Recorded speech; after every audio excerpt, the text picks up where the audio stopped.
Très chers téléspectateurs de 14 TV Gabon, bonsoir. Soyez les bienvenus pour ce flash d'information du lundi 24 octobre 2022. Après la prière de l'Angélus hier dimanche 23 octobre, le pape François a encouragé les jeunes à participer aux prochaines Journées mondiales de la jeunesse qui se tiendront à Lisbonne en août 2023 sur le thème « Marie se leva et partit avec empressement ». Pour joindre la parole à l'acte, le pape François s'inscrit en ligne via le site internet de l'événement quelques heures avant l'ouverture officielle de la procédure des inscriptions au JMJ 2023, à savoir ce lundi 24 octobre 2022.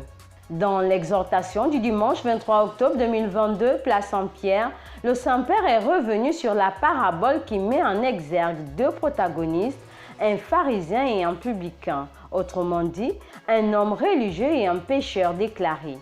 En effet, tous deux montent au temple pour prier, mais seul le publicain s'élève vraiment vers Dieu parce qu'il descend humblement dans la vérité de lui-même et se présente tel qu'il est, son masque avec sa pauvreté. Le pape François invite ainsi chaque chrétien à s'humilier dans la prière pour être élevé par Dieu.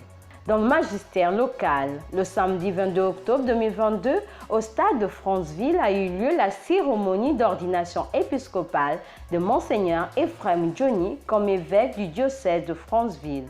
Une célébration eucharistique pleine de symboles et riche en émotions au regard de la qualité des invités présents à ce grand événement dans le dit diocèse. Hier dimanche 23 octobre 2022, ce fut l'occasion donnée au nouvel évêque de Franceville, son Excellence Monseigneur Ephrem Johnny, de prendre possession canonique de son diocèse, de recevoir la bénédiction parentale et de présider sa première messe dans sa cathédrale. La prédication a été assurée par l'évêque de Yem, Monseigneur Jean-Vincent Ondo Eyen. 2 jours après la cérémonie de l'ordination épiscopale du 4e évêque du diocèse de Franceville, Monseigneur Ephrem Johnny, notre reporter a attendu son micro à Monseigneur Victor Abanyamosa, archevêque de l'archidiocèse d'Oando au Congo, qui a donné ses impressions. Je m'en réjouis. C'est le bonheur de voir tout cela se réaliser. Et la messe d'ordination se fait bien, mais l'intronisation le lendemain dimanche, c'était encore meilleur. Je fais ça avec l'apport traditionnel. coutumier traditionnel. D'un évêque à un autre, ce fut au tour de l'évêque de Kenyé en République démocratique du Congo, Monseigneur Jean-Pierre Kwambamba, qui a été heureux de participer à cet événement. C'est jeune évêque, je le connais et je dois commencer par le remercier, lui dire merci de m'avoir associé à cet événement si important pour lui, mais également pour l'Église dans son diocèse, mais également pour l'Église ici au Gabon, pour l'Église universelle. Je l'ai connu. La communauté paroissiale de Notre-Dame de Lourdes était en fête le samedi 22 octobre 2022 à l'occasion d'un grand concert religieux à but caritatif organisé par la coordination pastorale des jeunes de cette paroisse.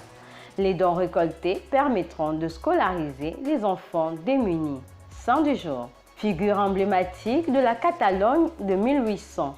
Antoine, plus que devenir un missionnaire, veut l'être.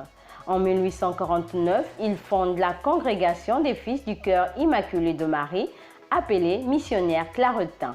Aujourd'hui, présent dans 65 pays et réalise son rêve en partant évêque à Cuba. Bonne fête à la communauté de la Congrégation Claretaine présente à la paroisse Notre-Dame des Victoires, à la paroisse Sainte-Berthe, à l'aumônerie Sainte-Berthe et Saint-Jean et dans le diocèse de Franceville. Bonne fête à tous ceux qui se prénomment Antoine ou Antoine-Marie. Très chers téléspectateurs de 14 TV Gabon, c'est ainsi que se referme le flash d'information de ce lundi 24 octobre 2022. Nous vous remercions de l'avoir regardé.